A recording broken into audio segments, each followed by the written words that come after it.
गुह्याद् गुह्यतरं मया विमृश्येतदशेषेण यथेच्छसि तथा कुरु.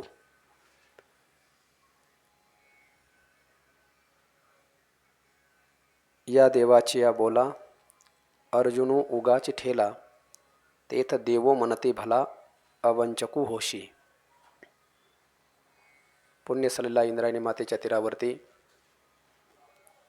भगवान विश्वमाऊली ज्ञानोबा यांच्या पवित्र दरबारामध्ये भगवान सिद्धेश्वराच्या सानिध्यात आजान वृक्षाच्या पवित्र शीतल अभंग अशा छत्रछायेखाली 84 सिद्धांच्या वास्तव्याने सिद्ध असणाऱ्या या अलंकापूर नगरीमध्ये परमपूज्य गुरुवर्य बाबांच्या सानिध्यात आणि तुम्हा सर्व सिद्ध अनुभूती संपन्न महापुरुषांच्या समोर भगवती ज्ञानेश्वरीचं आपण चिंतन करत आहोत. आणि या चिंतना अंतर्गत भगवंत भक्तराज अर्जुनांना शेवटचा उपदेश केलेला आहे, करत आहेत. आणि तो उपदेश करत असताना भगवंत म्हणतात की हे अर्जुना, तू जरी आता बोललास की मी कर्म करणार नाही, तरी देखील तू त्या प्रकृतीच्या अधीन आहेस.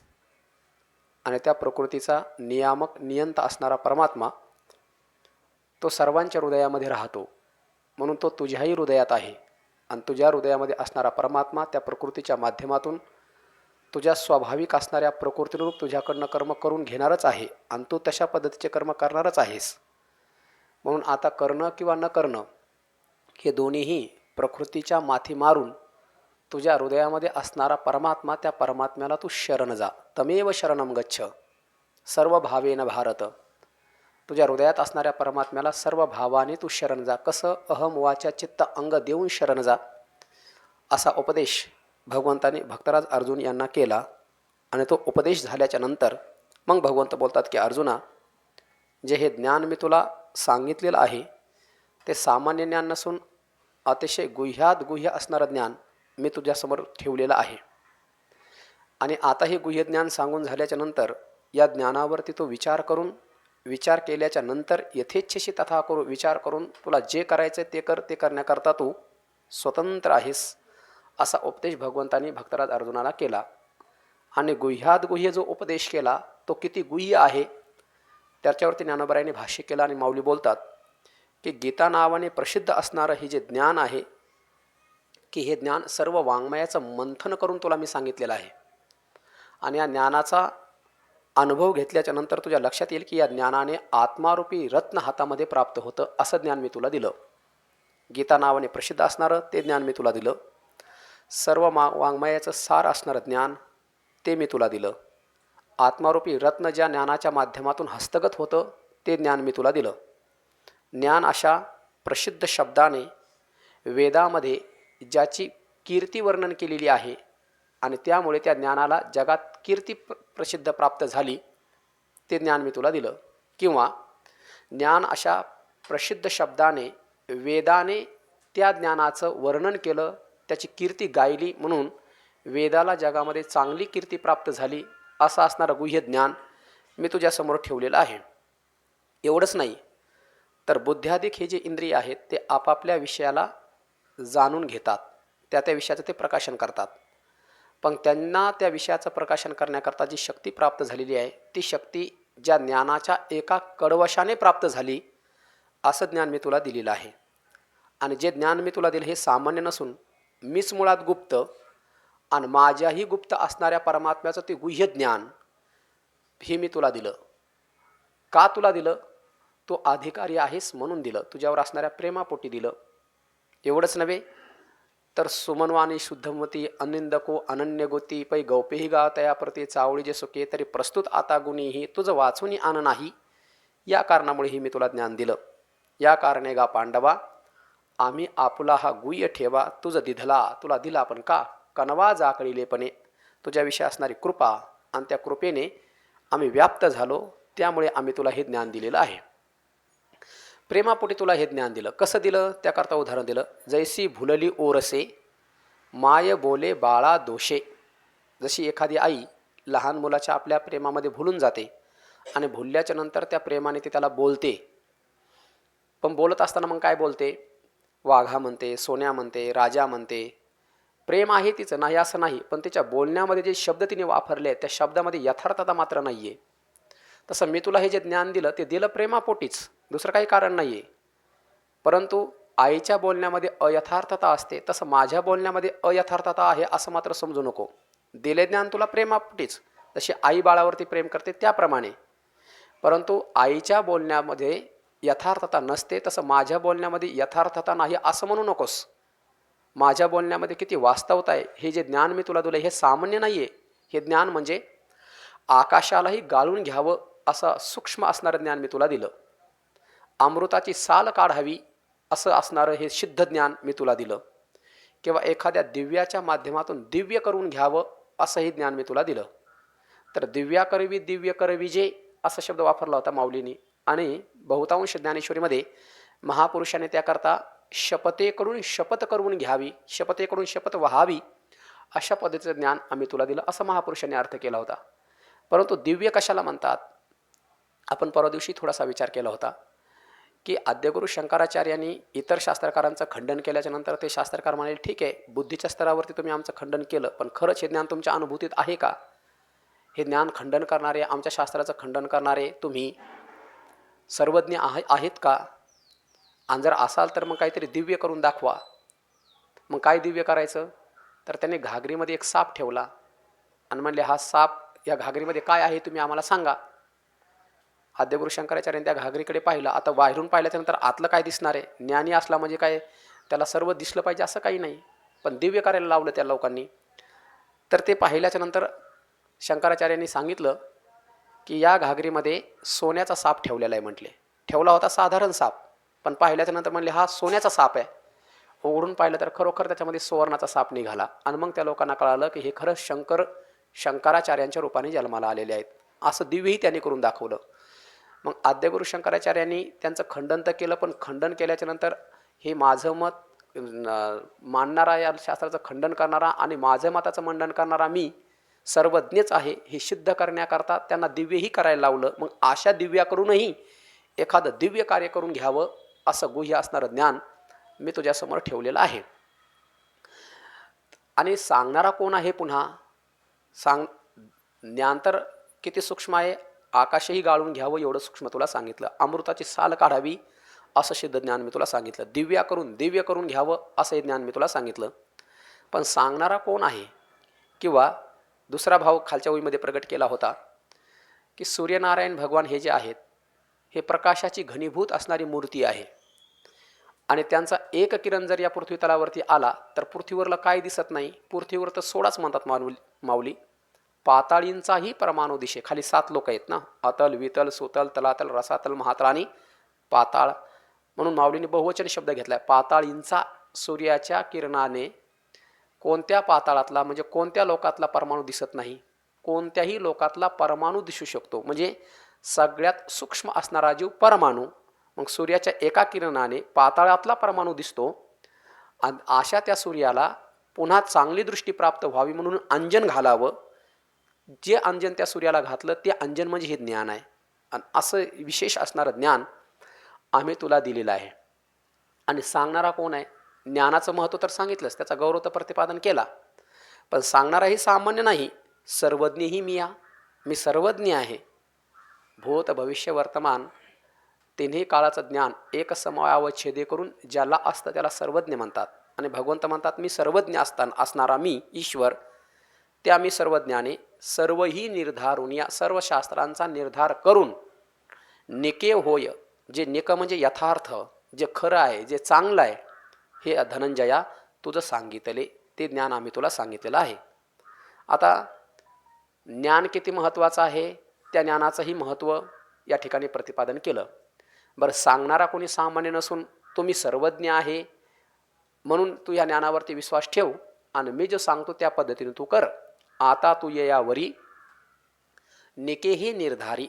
आता यावर तू काय कर, जे चांगलं आहे यथार्थ आहे त्याचा निर्धार कर, म्हणजे त्याचा निश्चय कर विचार करून. आणि विचार करून निश्चय करून आवडे तैसे करी, तुला वाटेल तसं तू आता कर. म्हणजे भगवंताने अर्जुनाला जे ज्ञान सांगितलं त्या ज्ञानाचं महत्त्व थोरवी सांगून सांगणारा मी कोण आहे हेही सांगितलं. कशा करता? कारण जे ज्ञान सांगितलं हे काही मी माझ्या मनाने नाही, शास्त्रशुद्ध पद्धतीने सांगितलं. आणि सांगणारा हा काय मी सामान्य नसून केवळ फक्त परोक्ष ज्ञानी नसून सर्वज्ञ मी आहे. तर मग आता तू माझ्या वचनावरती विश्वास ठेवून जे मी सांगितले तेच करायला पाहिजे. पण हेही तुला जर वाटत नसेल, तुझ्या बुद्धीला पटत नसेल, तर मी जे सांगितलंय त्याच्याविषयी तू यथार्थ विचार करून तुझ्या सारासार विचार बुद्धीतून जो निघेल तशा पद्धतीनं तू कर. आता भगवंताने हा उपदेश केल्याच्या नंतर अर्जुनाने म्हणायला पाहिजे, बरोबर आहे, आता हा तुम्ही ज्ञान मला सांगितलं, या ज्ञानाचं श्रवण केल्याच्या नंतर माझा निश्चय असा असा होत आहे आणि मी आता इथून पुढे असं असं करणार आहे. जसं पहिल्या अध्यायामध्ये तो बोलला नयोत्सेती गोविंद, मी युद्ध करणार नाही, निश्चयपूर्वक बोलला होता. आता हे ज्ञान ऐकल्याच्या नंतर त्यांनी म्हणायला पाहिजे होतं मी युद्ध करेल किंवा करणार नाही, किंवा पुढे जे बोललेले आहेत ना करिष्ये वचनम तव, असं तरी बोलायला पाहिजे, काहीतरी बोलायला पाहिजे ना. पण भक्तराज अर्जुन, भगवंत म्हणले तुला वाटेल ते कर, भगवंत बोलले, पण अर्जुन मात्र काहीच बोलत नाहीत. इथपर्यंत आपला विचार झाला होता. 33 क्रमांकाची 1333 क्रमांकाची ओवी आहे. यया देवाची या बोला अर्जुनू उगाची ठेला, तेथ देवो म्हणती भला अवंचकू होशी. यया देवाची या बोला, या परमात्म्याच्या श्रीकृष्णाच्या बोलल्याच्या नंतर अर्जुन उगाची ठेला, भक्तराज अर्जुन जे आहेत ते काहीच बोलत नाहीत, मानही हलवित नाहीत, देवाकडे पाहतही नाहीत, मी काय करणार तेही निश्चय सांगत नाहीत. उगाच शांत ते त्या ठिकाणी ठेला म्हणजे उगाच बसलेले आहेत, शांत आहेत. आणि त्यांची ती अवस्था पाहिल्याच्या नंतर तेथ देवो म्हणती भला अवंचक होशी, अर्जुन काही तर काही बोलत नाहीत. मग भगवंत जे आहेत ते आता बोलत आहेत, कारण ते मौन धरून बसलेले आहेत. मग देवाने विचार केला अर्जुनाने काहीतरी बोलायला पाहिजे होतं, एकतर युद्ध करेल म्हणायला पाहिजे किंवा युद्ध करणार नाही म्हणायला पाहिजे, काहीतरी दोन्हीपैकी एक बोलायला पाहिजे. किंवा मी जे ज्ञान सांगितलेलं आहे त्या ज्ञानाचा विषयी त्याचा काय अभिप्राय आहे, त्या ज्ञानाविषयी तरी अभिप्राय प्रगट करायला पाहिजे, काहीतरी बोलायला पाहिजे ना. पण भक्तराज अर्जुन काहीच बोलत नाहीत. ही त्यांची मौनाची अवस्था पाहिल्याच्या नंतर, मौन अवस्था पाहिल्याच्या नंतर तेथ त्या प्रसंगामध्ये देव म्हणती, आता देवच बोलत आहेत भक्तराज अर्जुनाला, आणि बोलताना म्हणतात भला अवंचक होशी, भला म्हणजे चांगला, अवंचक होशी, अवंचक शब्दाचा अर्थ होतो न फसवणारा, वंचक म्हणजे फसविणारा आणि अवंचक म्हणजे न फसविणारा, नाही तत्पुरुष समास. मग न फसवणारा तू आहेस म्हणजे स्वतःची तू फसवणूक करणारा नाहीयेस, असा भाव भगवंत बोलतात की अर्जुना तू गप्प बसलास याचा अर्थ तू स्वतःला फसविणारा तर नाहीयेस. मग तू गप्प का बसलास, कारण त्याच्या पाठीमागचे आता भाव परमात्मा बोलून दाखवत आहेत. कारण भक्तराज अर्जुनाला असं वाटतं मी जर युद्ध करणार असं जर बोललो तर हा बोलणं बंद करेल आणि युद्ध मला चालू करावं लागेल, आणि मी जर युद्ध करणार नाही असं जर म्हणलं तर याचा अर्थ काय होईल, मला भगवंतांनी सांगितलं उपदेशच कळला नाही असा भाव प्रगट होईल. या अभिप्रायाने आता युद्ध करणार म्हणावं तर भगवंत ज्ञान सांगत नाही, हे प्रवचन बंद होईल. आणि करणार नाही असं जर बोललं तर मग अज्ञान सिद्ध होतं, याचा अर्थ हा अभिप्राय आपल्याला कळलाच नाही असं सिद्ध होतं. मग करायचं तरी काय. म्हणून भक्तराज अर्जुन युद्ध करणार असंही म्हणत नाहीत आणि करणार नाही असंही म्हणत नाहीत, गप्प बसले. याचा अभिप्राय असा आहे की भगवंतानीच पुन्हा एकदा ज्ञान आपल्याला सांगावं. गप्प बसलं म्हणजे भगवंत पुढं काहीतरी बोलतच राहतील, आणि या निमित्ताने मौन धरल्याच्या निमित्ताने भगवंत काही ना काहीतरी बोलत राहतील आणि याच्या मुखातून आपल्याला काही ना काहीतरी ऐकायला मिळेलच, हा भाव अंतःकरणामध्ये धारण करून भक्तराज अर्जुन गप्प बसले. आणि म्हणून भगवंत त्यांना म्हणत आहेत हां तू ये ना चांगला स्वतःला न फसवणारा आहेस बरं का, म्हणजे तुला कळलेलं आहे की आता आपण पुढची कृती काय केल्याच्या नंतर काय घडणार आहे, म्हणून तू मौन धरून बसलास, स्वतःला तू न फसवणारा आहेस. आणि पुढच्या ओळीमध्ये बोलतात मग तुला जर पुढचं ज्ञान ऐकायचं जर आहेच, अजून श्रवणाची जर इच्छा तुझी जर असेल तर मग तू स्पष्ट सांग ना की अजून एकदा मला थोडक्यामध्ये तुम्ही जे सांगितलं त्याचं तात्पर्य सांगा, असं बोलायला पाहिजे ना भक्तराज अर्जुनाने. पण तेही भगवंत बोलत नाही, भक्तराज अर्जुन बोलत नाही आहेत. म्हणून तो भाव लक्षात घेऊन भगवंत अर्जुनाला म्हणतात वाढतया पुढे भुकेला, उपरोधे म्हणे मी धाला, तै तोची पिढे आपुला आणि दोषूही तया. वाढतया पुढे भुकेला, एक व्यक्ती जेवायला बसलाय आणि जेवायला बसल्याच्या नंतर तो थोडासा लाजळू आहे, लाजणारा आहे तो, आणि तो लाजाळू असल्यामुळे जेवायला बसल्याच्या नंतर थोडा जेवला, आणि जो वाढणारा जो व्यक्ती होता तो आला, पोळी हवी का म्हणला, तुम्हाला देऊ का पोळी? मग तो वाढत होता ना. जर त्याला अपेक्षा आहे, त्याला जेवायचं आहे, अजून भूक गेलेली नाही आहे, तर मग त्यांनी घ्यायला पाहिजे ना. वाढणारा तर देतच आहे ना. वाढणारा देत आहे. त्या वाढणाऱ्याच्या पुढे जो भुकेलेला व्यक्ती आहे, जो जेवायला बसलेला जो व्यक्ती आहे, जेवण करणारा, तो लाजला आणि लाजून तो म्हणतो उपरोधे म्हणे. उपरोध म्हणजे भिडेने. आता आपण जर अजून घेतलं तर हा माणूसच म्हणेल किती खाता, बस झालं ना आता, मनातल्या मनात म्हणेल, जरी मोठ्या नाही म्हणला तरी. म्हणून तो म्हणेल आता बस झालं, कदाचित आपली इज्जत जाईल, आपल्या लोक हसतील, म्हणून उपरोधाने, तृप्त झालेला नाहीये, पण उगा भिडेने म्हणायला लागला. काय म्हणायला लागला? म्हणे, काय म्हणतो, मी धाला, मी तृप्त झालो, नको नको नको, बस झाला आता, पुरे. पण त्याचं पोट भरलंय का? नाही. मग वाढणारा देतोय की नाही? देतोय ना. मग याने घ्यायला पाहिजे, खायला पाहिजे. जोपर्यंत पोट भरत नाही तोपर्यंत यथेष्ट जेवण त्याने केलं पाहिजे. पण उपरोधाने, भिडेने तो म्हणायला लागला, नको नको, मला नको, मी तृप्त झालो. आता त्याला दोन दोष लागले. त्यामुळे कोणते दोन दोष लागले? ज्ञानोबराय म्हणतात, तय तोची पिढे आपुला. उपरोधाने तो म्हणायला लागला, नकोय मला, माझं पोट भरलंय. तर आता काय झालं? तो पिढे आपुला, त्याला पीडा भुकेची तशीच राहणार आहे ना. पोट न भरल्यामुळे भुकेची पीडा एक राहणार. एक दोष लागला त्याला. आणि दोषही तया, कोणता दोष लागला त्याला? खोटं बोलण्याचा. खोटं बोलण्याचं पाप लागणारच ना त्याला. दोन दोष लागले. कोणते? एक तर भूक शिल्लक राहिली, भूक शमन न झाल्यामुळे अतृप्ती तशीच राहिली, त्याची शिल्लक राहिली, ती पीडा त्याला होणारच, जाणवणारच. आणि दुसरी, नको नको, तृप्त झालो मी, पुरे आता, बस झालं, असं खोटंही बोलला, कारण पोट भरलेलं नाही. पोट भरलं म्हणतो, बस झालं म्हणतो. हे दोन दोष त्याला प्राप्त झाले. म्हणून ज्ञानोबराय म्हणतात, वाढते यापुढे भुकेला, उपरोधे म्हणे मी धाला, तै तोची पिढे आपुला, आणि दोषोही तया. तैसा सर्वज्ञ श्री गुरु सिद्धांताखाली सांगतात, भेटलिया आत्मनिर्धारू न पुशीजे जय आभारू धरोनिया. तैसा, तैसा म्हणजे त्याप्रमाणे. उदाहरण काय दिलं? जेवायला बसलेला व्यक्ती, त्या व्यक्तीला वाढणारा व्यक्ती वाढत आहे, तर मग त्याला पोट भरलेलं नाही, तर त्याने घ्यायला पाहिजे आणि खायला पाहिजे. परंतु तृप्ती तर झालेली नाही, पण भिडेने म्हणतो मी तृप्त झालो. मग त्याला दोन दोष लागले. एक तर अतृप्ती तशी शिल्लक राहिली, आणि दुसरं खोटं बोलला. तसा अर्जुना, मी ज्ञानाचं हे ताट तुझ्यासमोर ठेवत आहे ना, मी वाढत तुझ्यासाठी हे ज्ञानाचं अमृताचे पक्वान नाही, मी तुला वाढत आहे ना. मग तू गप्प बसलास ना. जर तुझी इच्छा असेल अजून श्रवण करण्याची, तर एकदा म्हणा ना, पुन्हा एकदा सांगा म्हणून. तेही म्हणत नाहीस आणि गप्प बसलेला आहेस.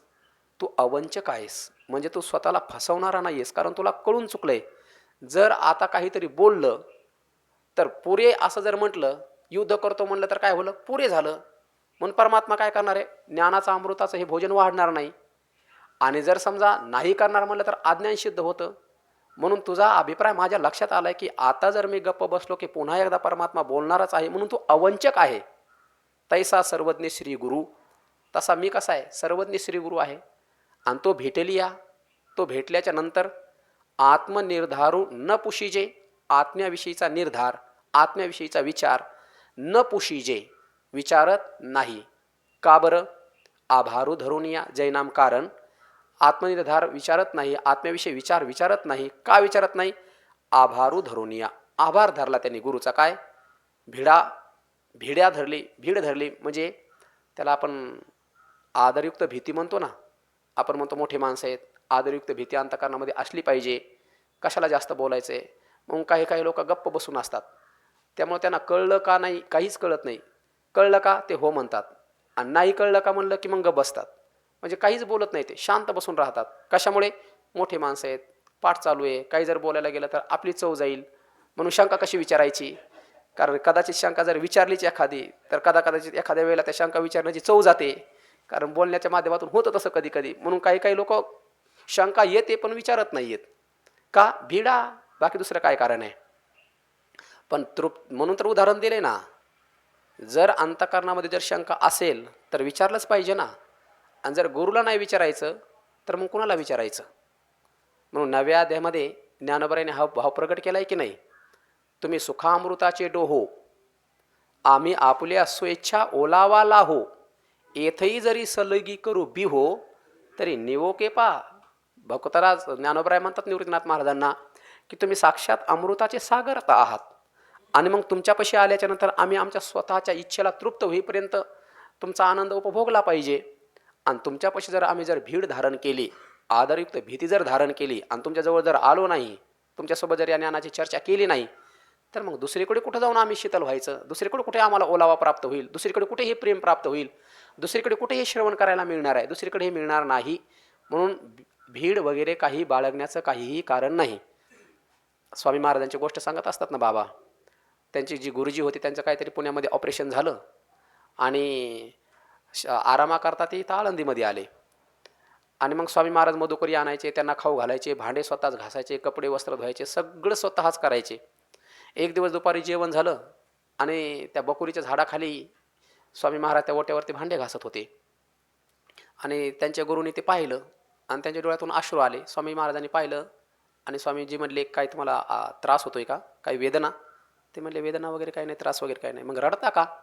ते म्हणले, अहो बघा ना, किती दिवस झाले तुम्ही माझी सेवा करता, मधुकरी तुम्हीच आणता, भांडे तुम्हीच घासता, सगळी सेवा तुम्हीच करता. मग स्वामी महाराज म्हणले, मी भांडे घासतो, सेवा करतो, याचं तुम्हाला कष्ट होतात म्हणून तुम्ही रडत असता, तर मग रडता कशाला? या तुम्ही भांडे घासा ना. आपण ही गोष्ट बाबाच्या मुखातून कायम ऐकत असतो. याचा अर्थ काय आहे? श्री गुरुच्या समोर भीड धरून काहीही उपयोग होत नाही. मित्रपणाप्रमाणे, लढिवाळपणाने त्यांच्यासोबत राहता आलं पाहिजे. आणि जिवंतपणे हा लढिवाळपणा नाही करायचा तर मग काय मेल्यावर करायचा का? त्याच्या फोटोसोबत, मूर्तीसोबत, प्रतिमेसोबत हा लढिवाळपणा जमला पाहिजे. म्हणून भगवंत म्हणतात की, अर्जुना, तू गप्प बसत आहेस, तू काहीच बोलत नाही. वाढणाऱ्या पुढे भोकेलेला व्यक्ती जर उपरोधाने जर म्हणला मी तृप्त झालो, तर त्याला दोष लागतो. तसं तू गप्प बसत आहेस, तू काहीच बोलत नाही, तर तू जर काही बोलला नाही, आत्मनिर्धार जर विचारला नाही, आभार धरून भीड अंतःकरणामध्ये धारण करून जर तू याविषयी काहीच जर बोलला नाहीस, तर परिणाम काय होईल माहिती आहे का? तै आपणपीची वंचे आणि पापही वंचनाचे, आपणपयाची साचे चुकविले तेने. तै तै म्हणजे तेव्हा, केव्हा? सर्वज्ञ असणारे श्री गुरु समोर भेटले असताना आत्म्याविषयी जो विचार आहे तो विचार आभार धरून म्हणजे भीड धरून जर विचारला नाही, तै आपणपेची वंचे, जर विचारला नाही श्री गुरुला, तर मग काय झालं? स्वतः त्यांनी प्रतारणा केली. आपणपेची म्हणजे त्याने आपल्यालाच फसविलं, आपली स्वतःचीच वंचे म्हणजे त्याने वंचना केली, आपलीच प्रतारणा केली. सर्वज्ञ असणारे श्रीगुरु समोर प्राप्त झाले, तर मग आत्म्याविषयी निर्धार त्यांना विचारायला पाहिजे ना. पण प्राप्त होऊनही, कारण आत्म्याविषयी विचार सांगणारे श्रीगुरु भेटणं एवढं सोपं आहे का? एवढं सोपं नाही येते. ज्ञानोबराय तर म्हणतात, हो का जपे तपे श्रोतयांची फळा आली. जप तप समोर आल्या किंवा आत्मनिर्धार सांगणारे श्रीगुरु केव्हा भेटतात? ऐसी कर्मसाम्य जशा होय जेथ विरेशा, तेथ श्रीगुरु अपैसा भेटेची गा. जीवनातली कर्मसाम्य दशा ज्या वेळेला होऊन जाते, म्हणजे पाप पुण्य नष्ट होऊन जातं, तेव्हा कुठं श्रीगुरूच्या जीवनामध्ये प्राप्त होत असते. आणि असे श्रीगुरु भेटण्याकरता कितीतरी पुण्य करावं लागतं. माझ्या सत्यवादाचे तप वाचा केली बहुत कल्पतया, फळाचे हे महाद्वीप पातली प्रभू, पुण्य पोशिली असाधारणे, ती तुझे गुणवानने, देऊनी मज उत्तीर्णे झाली आजी. श्रीगुरु भेटण्याकरता फार पुण्य करावं लागत असतं. म्हणून ज्ञानोबा या ठिकाणी म्हणतात किंवा भगवंत म्हणतात, अर्जुना, सर्वज्ञ श्रीगुरु भेटल्याच्या नंतरही जर आत्म्याविषयी निर्धार जर विचारला नाही का आभार धारण करून, तर मग काय होतं माहिती का? ते आपणपीची वंचे, त्यांनी स्वतःचीच प्रतारणा केलेली आहे, आत्मविवंचना केलेली आहे. आणि विवंचना केल्यामुळे आणि पापही वंचनाचे, त्या आत्मविवंचनेचं पापसुद्धा त्याला लागणार. आत्मविवंचना केली एक, ते तर झालंच, पण आत्मविवंचना केल्याचं पापही त्याला लागणार आहे. दोन, आणि आपणपयाची साचे चुकविले तेने म्हणजे त्या भीड धारण करणाऱ्याने, साचे म्हणजे खरोखर, आपणपयाची म्हणजे स्वतःलाच, चुकविले म्हणजे स्वतःचीच त्यांनी फसवणूक केली. सर्वज्ञ श्रीगुरु भेटल्याच्या नंतर आत्म्याविषयी निर्धार काय आहे, आत्मा काय, अनात्मा काय, ब्रह्म काय, माया काय, जीव काय, ईश्वर काय, कुटस्थ काय, त्यांचं ऐक्य कसं, वाचार्थामध्ये कसा त्याग आहे, लक्षार्थामध्ये कसा ऐक्य आहे, हा सगळा विचार त्याने विचारायला पाहिजे होता. पण आभार धारण करून, आदरयुक्त भीती अंतःकरणामध्ये धारण करून त्यांनी ते विचारलं नाही, तर आपलं स्वतःचीच त्यांनी वंचना केलेली आहे आणि त्या वंचनेचं पापही त्याला लागणार आहे. आपण पेयाची साचे चुकविले तेने, असं भगवंत बोलल्याच्या नंतर अर्जुनाने तरीच काहीतरी बोलायला पाहिजे होतं ना. तरीसुद्धा भक्तराज अर्जुन काहीही बोलत नाहीत. उदाहरण देऊन सांगितलंय ना कळण्याकरता. वाढणाऱ्या व्यक्तीच्या समोर भुकेलेला व्यक्ती जर उपरोधाने म्हणायला लागला मी तृप्त झालो आता मला नको, तर त्याला दोन दोष लागतात. तसा सर्वज्ञ मी श्रीकृष्ण तुझ्या समोर उभा आहे, तर मग तो आत्मनिर्धाराविषयी मला विचारायला पाहिजे, तुझा काय निर्धार झालाय, काय विचार झालाय, एवढं सगळं श्रवण केल्याच्या नंतर तू काय तात्पर्य तुझ्या मनामध्ये निर्माण केलेलं आहे हे तुम्हाला सांगायला पाहिजे. पण तू मात्र काही बोलतच नाहीस. सर्वज्ञ असणारा श्री गुरु भेटल्याच्या नंतर आत्म्याविषयी जर बोलला नाही तर स्वतःचीच त्यांनी वंचना केली, स्वतःचीच त्यांनी फसवणूक केलेली आहे आणि त्याचा त्याला दोष लागणार आहे. पुन्हा आत्मज्ञान त्याला श्रवण करायला मिळणार नाहीये. एवढे बोलले भगवान, पण तरीसुद्धा भक्तराज अर्जुन काहीच बोलायला तयार नाहीत. मग आता भगवंत पुन्हा म्हणतात, अर्जुना हे बोललो मी तुला तरी तू काही बोलायला तयार नाहीस. अगोदर मी तुला काय बोललो होतो, सर्वज्ञ असणाऱ्या मी ईश्वराने सर्व निर्धारण करून हे ज्ञान मी तुझ्यासमोर ठेवलंय, तर आता तुला जे करायचंय ते तू कर. तरी अर्जुन काही बोलले नाही. आणि न बोलल्याच्यामुळे तू तुझी स्वतःची फसवणूक करशील, तुला दोष लागेल, आत्मज्ञान तुला पुन्हा प्राप्त होणार नाही असं बोलले. जर तुला काही बोलायचं असेल तर विचारून घे. एवढं बोलले तरी सुद्धा अर्जुन काही बोलत नाहीत. मग पुन्हा दुसरा भाव व्यक्त करतात पुढच्या ओळीतून, पै ओगेपणा तुझ्या हा अभिप्रायो की धनंजया, जे एक वेळ अवांकुनिया सांगावे ज्ञान. आता पुन्हा भगवंतच बोलत आहेत. पै म्हणजे निश्चयाने, तुझिया ओगेपणा, तू कसा राहीस, उगाच बसलास ना, गप्प बसलायस ना, तर तुझ्या या ओगेपणाचा म्हणजे या मौन धरण्याचा, या गप्प बसण्याचा, धनंजया हा अभिप्राय की, तुझ्या या गप्प बसण्याचा हा अभिप्राय आहे की काय. चकारात्मक म्हणतात, हाच तर अभिप्राय नाही ना तुझा. काय की जे एक वेळ, जे नामकारण एक वेळ पुन्हा एकदा अवांकुनी ज्ञान सांगावे. अवांकुन म्हणजे सारांश रूपाने, सार रूपाने, सूत्र पद्धतीने पुन्हा एकदा आम्ही तुला हे ज्ञान सांगावं. तुझ्या ओगेपणाचा हा तर अभिप्राय नाही ना, असे भगवंत बोलले. काय बोलले, मी तुला बोलतोय पण तू काहीच बोलत नाहीस, तुझा अभिप्राय तू प्रगट करत नाहीस, तू मौन धरून बसलास, तर तुझ्या या ओगेपणाचा, तुझ्या या मौन धरण्याचा, शांत बसण्याच्या पाठीमागचा अभिप्राय भाव हाच तर आहे का. कोणता की पुन्हा एकदा मी जे तुला हे 18 अध्याय सांगितलेत, या 18 जे अध्यायाचे ज्ञान सांगितले, त्या ज्ञानाचा सारांश शूद्र पद्धतीने, सार ग्राह्य पद्धतीने पुन्हा एकदा मी तुला हे ज्ञान सांगावं. तुझा हा तर अभिप्राय नाही ना गप्प बसण्याचा. आणि भगवंत असे बोलल्याच्या नंतर अर्जुनांना एवढा आनंद झालाय, ते तर पार्थू म्हणे दातारा, भलेया जानशी माझी या अंतरा, हे म्हणो तरी दुसरा जाणता असे काही. ज्यावेळेला भगवंत म्हणले तुझ्या गप्प बसण्याचा अभिप्राय मी पुन्हा एकदा सार पद्धतीने, सूत्र पद्धतीने तुला हे ज्ञान सांगावं, हा तर तुझा अभिप्राय नाही ना. असं बनल्याबरोबर भक्तराज अर्जुन लगेच हुसळले. गप्प बसले होते असे येड्याचं सोंग घेऊन, पण लगेच हुसळले आणि लगेच म्हणायला लागले, पार्थ म्हणे, तेथ म्हणजे तेव्हा. भगवंत असं बोलल्याच्या नंतर तेथ तेव्हा पार्थ म्हणे, पार्थ पृथापुत्र असणारा भक्तराज अर्जुन म्हणायला लागला, दातारा, विशेषण दिलंय. वाह, कारण घ्यायचंय ना ज्ञान, मग स्तुती करावीच लागेल ना. आणि परमात्म्यासारखा उदार या जगात आहे तरी कोण. बाप उदार देव अपरमित. ज्या वेळेला एखाद्या विषयाचं आश्चर्य प्रतिपादन करायचं असतं ज्ञानोबरायला, त्यावेळेला माऊली बाप असा अव्यय वापरतात. गीतेच्या संबंधात सुद्धा दोनदा वापरतात. बाप, बाप ग्रंथ गीता असा शब्द वापरतात. आश्चर्यकारक ते अव्यय आहे. तसं देवाचा औदार्य प्रकट करत असताना सुद्धा बाप उदार देव अपरमित, याचक स्वेच्छा सदोदित, असे सहस्त्रवरी देत कैवल्य आपुले, असं वर्णन केलेलं आहे. उदार का म्हणलं बरं त्याला, कारण जो व्यक्ती आपल्या जवळचा आहे त्याला आपण देत असतो. जी व्यक्ती आपली स्तुती करते त्या व्यक्तीलाही आपण देत असतो. पण ज्या व्यक्तीने आपल्याला शिव्या दिल्या किंवा चार चौघात आपला अपमान केला, त्या व्यक्तीला आपण कधीतरी काहीतरी त्याचं तोंड सुद्धा पाहणं पसंत करत नाही. त्याला मदत करणं काही देणं तर दूरच राहिलं. पण ज्ञानोबराय म्हणतात, हागा या राजसूयागाच्या सभासदी, देखता त्रिभुवनाची मांदी, कैसा शतधा दुर्वाक्य शब्दी निस्तेजी लासी, ऐशिया अपराधिया शिशुपाळा, आपण पेप ठाव दिदला गोपाळा, काय उत्तान चरणाची या बाळा, ध्रुवपदी चाड तो वनाला याची साठी, बैसावया पितियाची ओसंगी, की तो चंद्र सूर्य परिस जगीसला घेऊ केला. किंवा त्याच्या अगोदरची एक उभी राहिली, तो सनकादिकाचे निमाने, सायुजू सौरसू दिदला पुतने, जे विषयाचे निस्तन पाने मारू आली. मग परमात्मा जे त्याचं भजन करतील, पूजन करतील, नामस्मरण करतील त्यांना देतो, याच्यात नवल नाही. जी मारायला आली तिलाही मोक्ष देऊन टाकला, ज्याने अपमान केला त्यालाही मोक्ष देऊन टाकला. अजून काय याच्यापेक्षा अजून किती उदार पाहिजे परमात्मा. म्हणून परमात्म्यासारखा उदार या जगात कोणीही नाही. म्हणून भक्तराज अर्जुन देवाला या ठिकाणी संबोधन देतात. ते तर पार्थो म्हणे दातारा. श्रीकृष्ण कोपोनी ज्याशी मारी, तो पावे परब्रह्म साक्षात्कारे. मा कृपेने उपदेश करी, तो कैशा परी न पवेल.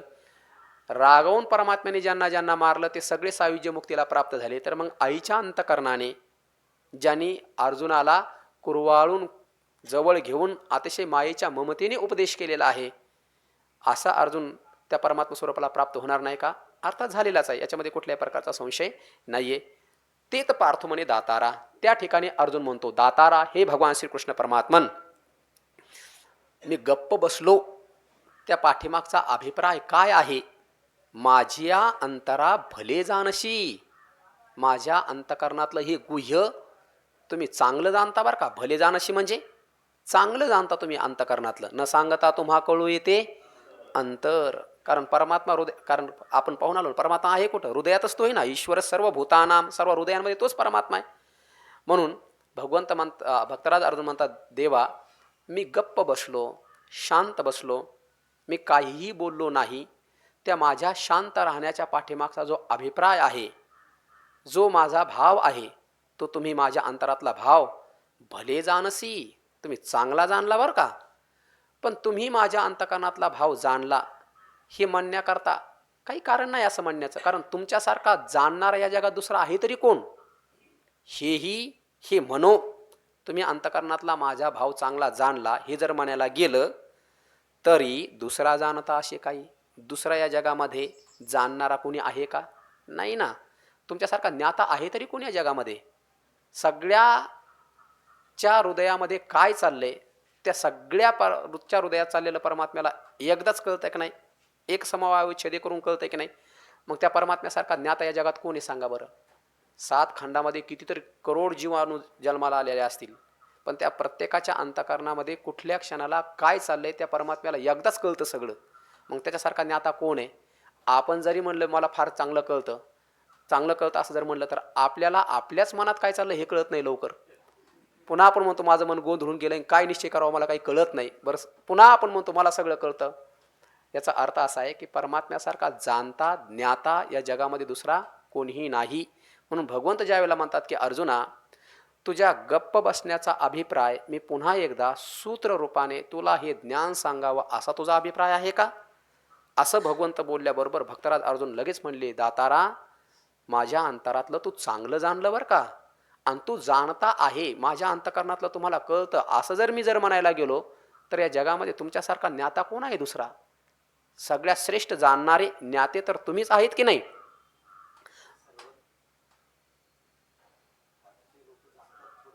हा,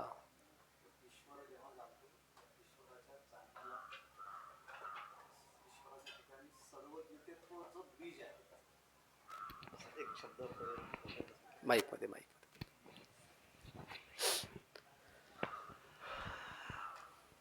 भगवंताची आराधना करून किंवा इतर साधना करून किंवा आणखी इतर सिद्धींची प्राप्ती करून काहींना थोडं थोडं जाणता येतं. पण पुन्हा त्यांचं थोडं थोडं जाणणं काही दिवसाने पुन्हा नाहीसं होतं. ते सिद्धीच्या बाबतीतलं का? सिद्धीच्या बाबतीमध्ये किंवा साधनेच्या बाबतीमध्ये. पण ईश्वराचं जे जाणणं आहे ते सर्वज्ञतेत्वाचं बीज हा ईश्वर आहे.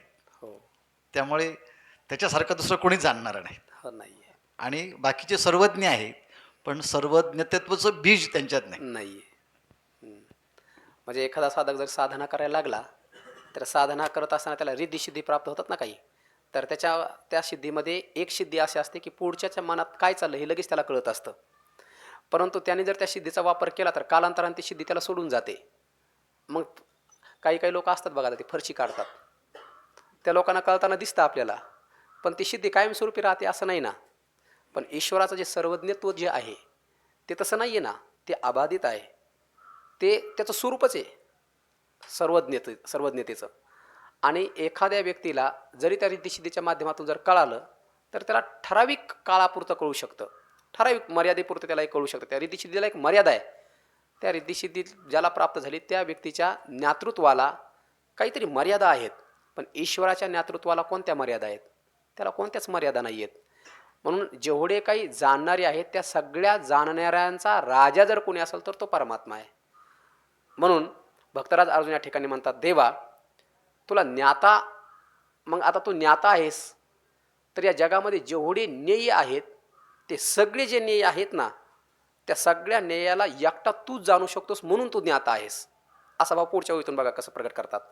एर नेय हे जी आघवे, तू ज्ञाता एकची स्वभावे, मा सूर्य म्हणून वानावे सूर्या ते काही. तुला ज्ञाता म्हणून तुझं वर्णन करण्याचं काही कारण नाही आहे. का?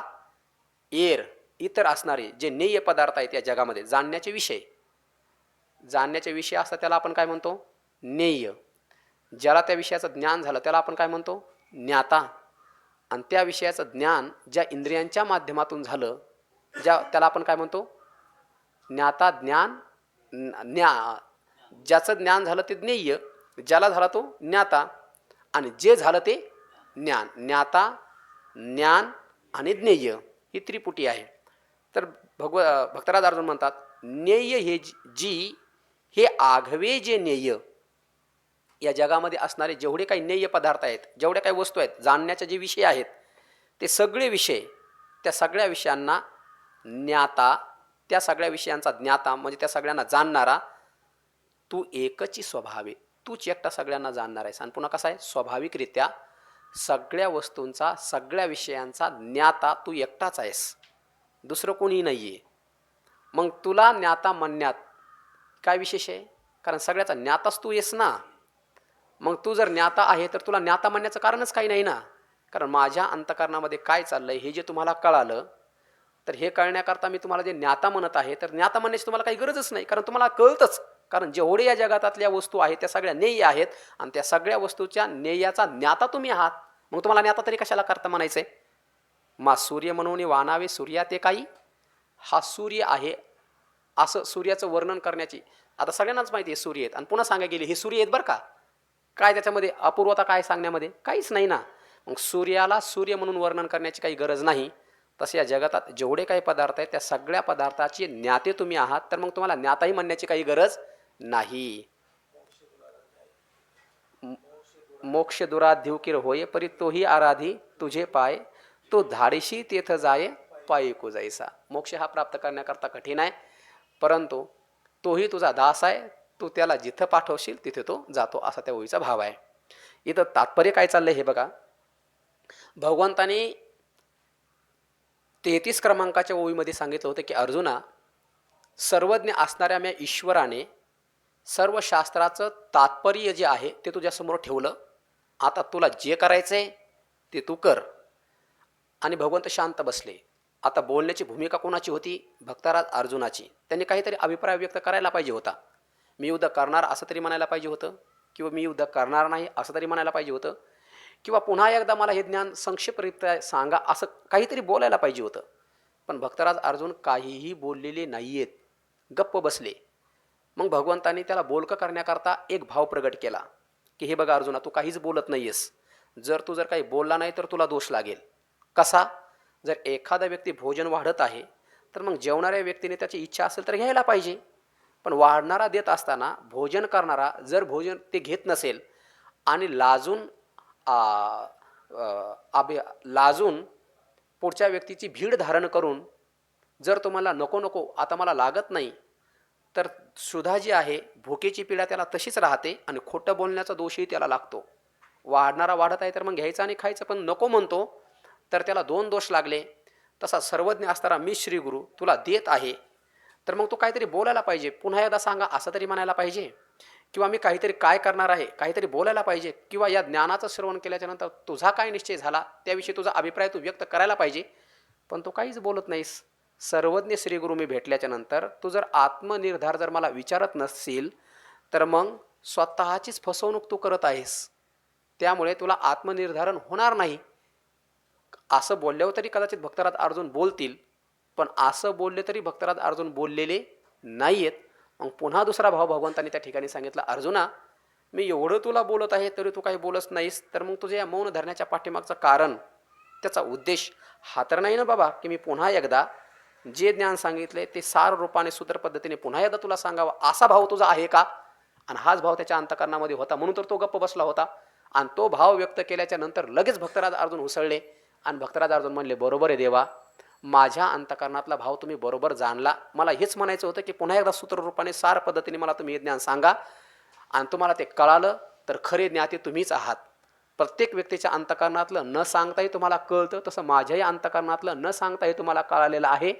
आणि म्हणून पुन्हा एकदा तुम्ही मला ते ज्ञान सांगा असा भाव त्या ठिकाणी भक्तराज अर्जुनाने व्यक्त केला.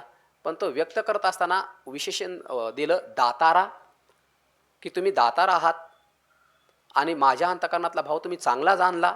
मग माझ्या अंतकरणातला भाव जाणणारे तुम्ही कोण आहात? ज्ञाते आहात. मग ज्ञाता म्हणून त्यांचं वर्णन केलं की नाही? पण पुन्हा भक्तराज अर्जुन म्हणतात, तुम्ही ज्ञाता आहेत हे ज्ञाता म्हणून तरी तुमचं वर्णन कशाला करायचं? का का करायची गरज नाही? कारण जगतातले जेवढे काही पदार्थ आहेत ते सगळे ज्ञेय आहेत आणि त्या सगळ्या ज्ञेयाचे ज्ञाते तुम्हीच आहात. मग तुम्हाला ज्ञाता म्हणून तरी कशाला वर्णन करायचं तुमचं? उदाहरण, सूर्याला हा सूर्य आहे असं वर्णन करण्याची काही गरज आहे का? नाही. मग जसं सूर्याला सूर्य हा आहे असं त्याचं वर्णन करण्याची गरज नाही, तसे तुम्ही माझ्या अंतकरणातला भाव जाणला म्हणून तुम्ही ज्ञाते आहात, तर तुम्हाला ज्ञाताही म्हणण्याची काही गरज नाही. एर नेय हे जी आघवे, तो ज्ञाता एकची स्वभावे, मा सूर्य म्हणून वानावे. सूर्या ते काही सूर्य म्हणून सूर्याचं वर्णन करण्याची गरज नाही. तसं तुम्ही माझ्या अंतकरणातला भाव जाणला, यथार्थ जाणला म्हणून तुम्ही ज्ञाते आहात, असं तुमचा ज्ञाता म्हणूनही वर्णन करण्याची काही गरज नाही. या बोला श्रीकृष्णे, असं ज्यावेळेला भक्तराज अर्जुन बोलले त्यावेळेला भगवंत काय बोलले बघा. या बोला श्रीकृष्णे मनितले काय येणे, हेची थोडे गा वानने, जे बुझता शितू. या बोला श्रीकृष्णे, या भक्तराज अर्जुनाच्या बोलण्यावरती श्रीकृष्णे मनितले, भगवान श्रीकृष्णाने म्हणलं, भगवान श्रीकृष्ण परमात्मा बोलले, काय येणे, तुझं हे जे वर्णन आहे ना, या बोलण्याने दातारा म्हणतोस, ज्ञाता म्हणतोस, या बोलण्याची काही गरज आहे का? येणे काय, या बोलण्याची काही गरज आहे का? दातारा स्तुती करण्याची काही गरज आहे का? ज्ञाता म्हणण्याची काही गरज आहे का? स्तुती करण्याची, ज्ञाता म्हणण्याची, दातार म्हणण्याची काही गरज नाही. का गरज नाही? त्याचं कारण सांगतात. हेची थोडेगा वानने जे बुजताशी तू. अन्वय बघायचा कसा होतो. भगवंत काय म्हणले, या बोला श्रीकृष्णे मनितले येणे काय, तुझं ही स्तुती करण्याची काही कारण आहे का? ज्ञाता म्हणण्याचे काही कारण आहे का? नाही. दातार म्हणण्याचे काही कारण आहे का? ही स्तुती करण्याची काही गरज नाही. का करण्याची गरज नाही? जे नाम कारण. खाली जे शब्द आलाय ना, जे बुजताशी तू, त्या जे शब्दाचा अर्थ जिथं जे शब्द येतो तिथं कारण असा शब्द येतो. मग तू माझी स्तुती करण्याची कारण नाही. का कारण नाही? जे नाम कारण. स्तुती करण्याची गरज नाही. का गरज नाही? तू थोडे निगा वानने बुजतासी. तू हे अर्जुना, तू शेवटचा शब्द आहे ना, तू हे अर्जुना, हे सर्वनाम अर्जुना करता आलेलं आहे. अर्जुना तू थोडे निगा वानने बुजतासी, हेची थोडं वर्णन केल्याच्या नंतर तू बुजतासी, तुला ते कळतं. आम्ही जे तुला सांगत आहोत हा विषय तुला कळत आहे. वानने म्हणजे हे जे वर्णन आम्ही जे करत आहोत, सांगत आहोत, हे गीतेचं वर्णन, हे ज्ञान जे वर्णन तुझ्यासमोर करत आहोत ते बुजतासी, ते तुला कळत आहे. हेची का थोडे, हे काही कमी झाले? म्हणजे आम्ही जे हे सांगत आहोत हे ज्ञान तुला कळत आहे, तर हे तुझं कळणं हेच काय आम्हाला थोडी स्तुती झाली का तुझी? हीच आमची फार मोठी स्तुती झाली. याचा अर्थ काय झाला? हे सांगितलेलं ज्ञानच कोणाला कळत नाही. ते म्हणून तर आपण ते म्हणतो ना, बौद्धाचे 4 शिष्य का झाले? उपदेश तर एकच होता, पण 4 पद्धतीने 4 उपदेश त्यांनी का घेतले? कारण 4 पद्धतीने 4 अभिप्राय त्यांनी व्यक्त केले एकाच उपदेशाचे. म्हणजे वक्तुरिच्छाच्या तात्पर्य आपण म्हणतो की नाही, पुढे बसलेल्या व्यक्तीला वाटतंय की आपल्याला कळालं, पण वक्त्याची इच्छा काय आहे, तो तात्पर्य काय आहे, तो भाव समोरच्या श्रोत्याला कळलेच की नाही हे सांगता येत नाही. पण भगवंत या ठिकाणी म्हणतात, अर्जुना तू बुजतासी, आम्ही जे सांगत आहोत ते ज्ञान तुला कळत आहे. हेची का थोडे वानने, हेच काय आमचं वर्णन कमी झालं? म्हणजे आम्ही तुला हे ज्ञान सांगत आहोत, हे ज्ञान तुला कळत आहे, हेच आमचं पुष्कळ वर्णन झालं. तुला मला दाता म्हणण्याची गरज नाही, मला ज्ञाता म्हणण्याची गरज नाही. कारण तुला वाटत आहे की परमात्म्याने पुन्हा एकदा ज्ञान सांगावं म्हणून तू माझी स्तुती करतो. कारण पुढच्या व्यक्तीकडून घ्यायचं असल्यावर त्याची स्तुती करावी लागते ना. मग पुन्हा एकदा परमात्म्याने सांगावं म्हणून तुम्हाला दातार म्हणतोस, मला ज्ञाता म्हणतोस, एवढी माझी स्तुती करत आहेस. तुला स्तुती करण्याची काही गरज नाही बाबा, तुला हे ज्ञान कळत आहे तर मग मी आता तुला सांगणारच आहे. कारण तुला आभार धरण्याची काही गरज नाही. आरशामध्ये ज्ञानोबाने उदाहरण दिलेत. आरसा आपण पुसतो, तो कशाकरता पुसतो? आरशाकरता नाही, आपलंच प्रतिबिंब स्वच्छ पाहण्याकरता आपण त्या आरशाला पुसत असतो. गोमटे की जे धनंजया ते तया नोहे आपणपया लागी जैसे. तसं आम्ही जे हे तुला ज्ञान सांगत आहोत हे तुझ्याकरता नाही सांगत नाही, तसं ह्या आम्ही आमच्याच करता हे ज्ञान सांगत आहोत असा भाव भगवंत आता पुढे प्रगट करणारच आहेत बघा.